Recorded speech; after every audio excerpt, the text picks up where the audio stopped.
I'm 72 years old, and I thank my parents for having given me some good genes. Yeah. But do we feel, okay, so we...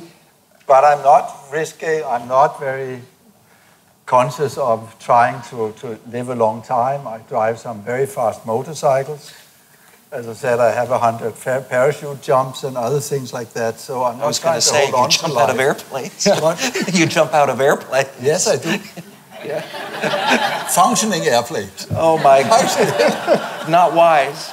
But is there a way we as people... What we have, I mean, my parents were kind. They gave me some good genes, and I live happily, like a young man, and everything's fine. I mean, no problems. So it's, what to say, that's my feeling about the body. I have it now. I try to accumulate so many good impressions that when I die, that next life I'll have the power to benefit more beings, to do more for others, right? And that's my aim. That's what I'm doing.